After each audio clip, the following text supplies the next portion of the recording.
ये धर्म ध्वजा केवल एक ध्वजा नहीं, ये भारतीय सभ्यता के पुनर्जागरण का ध्वज है।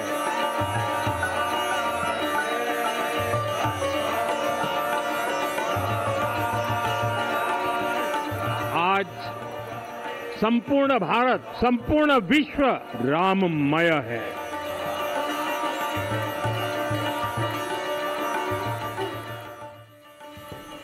দশকের পর দশক ধরে গোটা বিশ্বের হিন্দুদের যে স্বপ্ন ছিল সেই স্বপ্ন আজ পূরণ হলো। ধ্বজ আরোহণের মাধ্যমে রাম মন্দির পূর্ণতা পেল এবং সেই রাম মন্দিরে ধ্বজ আরোহণ করলেন দেশের প্রধানমন্ত্রী নরেন্দ্র মোদী। সেই ছবি দেখেছে গোটা বিশ্বের হিন্দুরা। গোটা বিশ্বের হিন্দুদের এখন মনে একটাই নাম, জয় শ্রীরাম।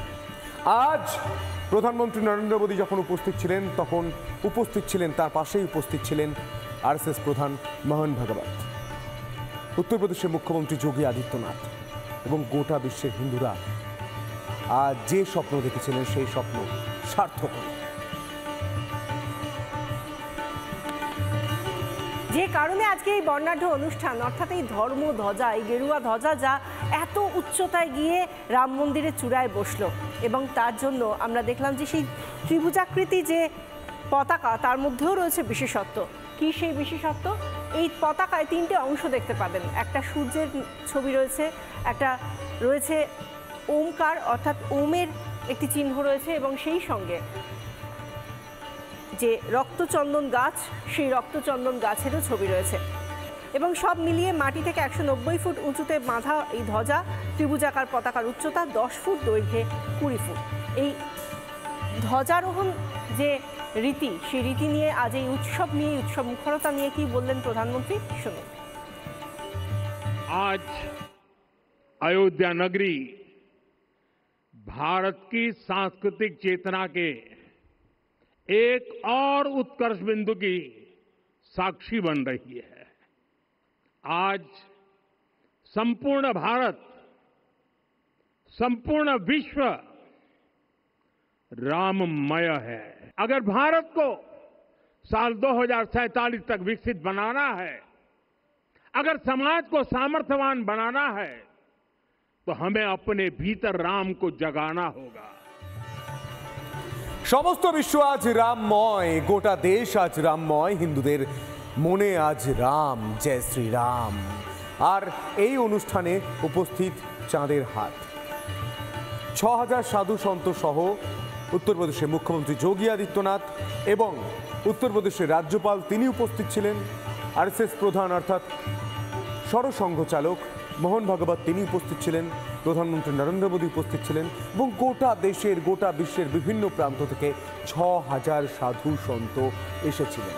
এই দিনটারই অপেক্ষা করছিলেন, যখন যে সময় রামলালা তিনি একটি ঝিটে বেড়া ঘরে থাকতেন, এই ত্রিপল টাঙানো ঘরে থাকতেন, সেখান থেকে আজ রামলালা পৌঁছে গিয়েছেন এই মন্দিরে।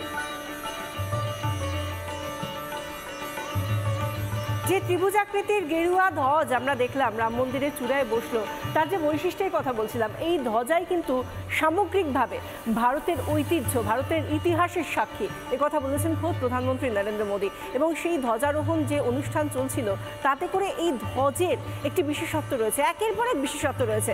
সেই বিশেষত্ব এক এক করে আপনাদের সামনে রাখছি।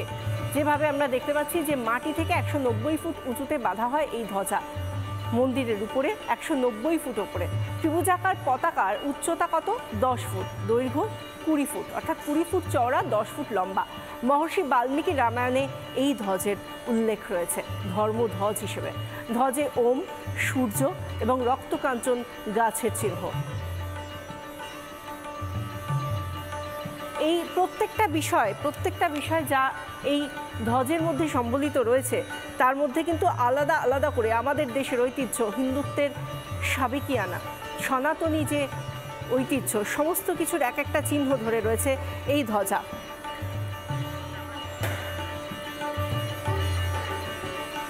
রাম মন্দির কমপ্লেক্সে তৈরি হচ্ছে 7টি মণ্ডপ, তা তৈরি হয়ে গিয়েছে। কি কি মণ্ডপ রয়েছে চলুন গ্রাফিক্যাল প্রেজেন্টেশনের মাধ্যমে আমরা দেখানোর চেষ্টা করি কি কি মণ্ডপ রয়েছে। প্রথম যে নাম উঠে আসছে তা হচ্ছে ঋষি বাল্মীকি মণ্ডপ। সেই মণ্ডপ থেকে আপনি শুরু করলেন ঘোরাটা। 7টা মণ্ডপ আপনাকে ঘুরতে হবে। পরের মণ্ডপ রয়েছে ঋষি বশিষ্ঠ মণ্ডপ, এবং তারপর ঋষি বিশ্বামিত্র মণ্ডপ, তারপর রয়েছে ঋষি অগস্ত্য মণ্ডপ, তারপর থেকে একটু এগিয়ে যাবেন নিষাধরাজ মণ্ডপ, শবরী মণ্ডপ, তারপর দেবী, একটু এগিয়ে যাবেন দেবী অহল্যা মণ্ডপ। এই 7টি মণ্ডপ তৈরি হয়েছে এবং রাম মন্দিরের যখন প্রতিষ্ঠা হচ্ছিল ঠিক সেই সময় এই মণ্ডপগুলির কাজ শুরু হয়েছিল, চলছিল, শেষ হয়ে গিয়েছে, সম্পূর্ণ হয়ে গিয়েছে রাম মন্দির।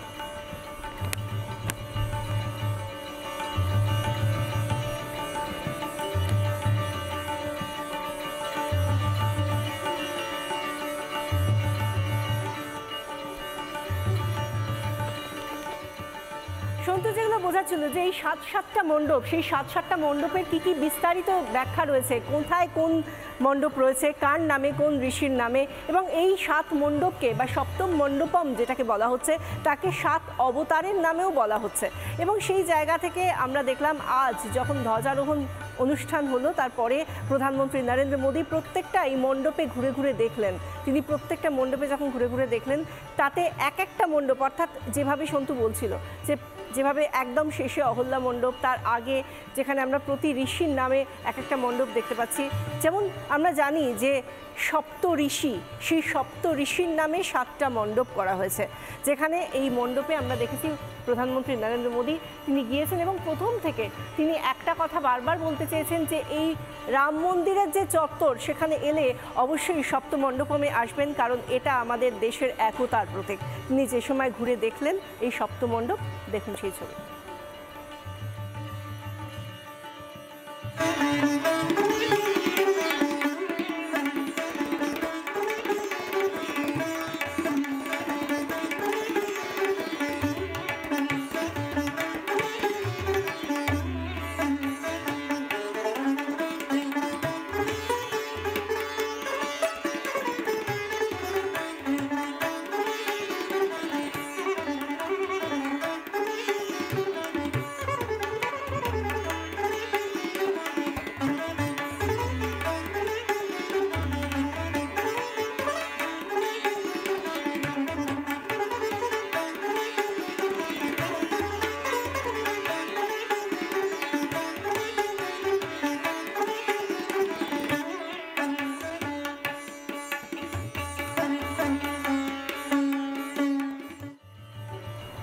অসাধারণ ছবি।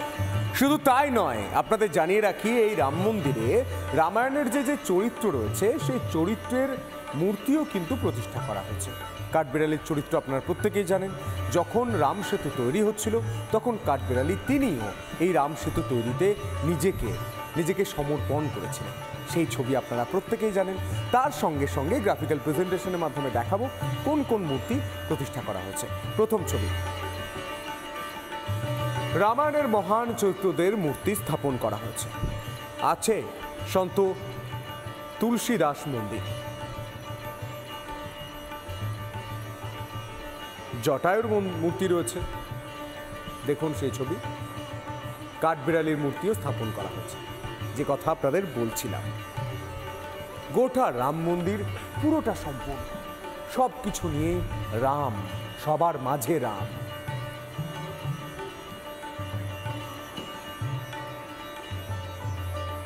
প্রধানমন্ত্রী নরেন্দ্র মোদী আজকে গিয়েছিলেন যখন রাম মন্দিরে, যখন নির্মাণ কাজ শেষ, যখন এই ধর্মধ্বজা আরোহণ হয়ে গিয়েছে, সেই সময় তিনি একটা কথা বলেছেন যেটা গোটা দেশের মানুষের জন্য অত্যন্ত একটা ভাবার বিষয়, বোঝার বিষয় এবং ধারণ করার বিষয়। কারণ তিনি একটা কথা বলেছেন যে ভারতীয়রা এত বছর ধরে আমরা এত ঐতিহ্যমণ্ডিত একটা ইতিহাসের সাক্ষী, একটা ইতিহাস থেকে উঠে আসা একটা জাতি, কিন্তু তা সত্ত্বেও এখনো পর্যন্ত আমাদের মধ্যে কোথাও গিয়ে দাসত্বের প্রবণতা রয়ে গিয়েছে। তা থেকে বেরোতে হবে এবং এই শৃঙ্খলার থেকে ভেঙে বেরোনোর জন্য আজ কি বলেছেন মোদী, শুনুন। 1835 में मैकाले नाम के एक अंग्रेज ने भारत को अपनी जड़ों से उखाड़ने के बीज बोए थे। मैकाले ने भारत में मानसिक गुलामी की नींव रखी थी कि मैकाले ने जो कुछ सोचा था उसका प्रभाव कहीं व्यापक हुआ। हमें आजादी मिली, लेकिन हीन भावना से मुक्ति नहीं मिली। आने वाले 10 वर्षों तक उस 10 वर्षों का लक्ष्य लेकर चलना है कि भारत को गुलामी की मानसिकता से मुक्त करके रहेंगे। ভারত গণতন্ত্রের পীঠস্থান, রাম মন্দিরে দাঁড়িয়ে সে কথা আরও একবার স্মরণ করালেন দেশের প্রধানমন্ত্রী নরেন্দ্র মোদী। দেখুন, हमने विदेशों से लोकतंत्र लिया। कहा गया कि हमारा संविधान भी विदेश से प्रेरित है, जबकि सच ये है कि भारत लोकतंत्र की जननी है, मदर ऑफ डेमोक्रेसी है। लोकतंत्र हमारे डीएनए में है। নানা ধরনের কন্টেন্ট দেখার জন্য লাইক করুন, শেয়ার করুন আমাদের ফেসবুক পেজ, সাবস্ক্রাইব করুন আমাদের ইউটিউব চ্যানেল। পাশাপাশি অন্যান্য ব্রেকিং নিউজের জন্য অবশ্যই চোখ রাখুন রিপাবলিক বাংলায়।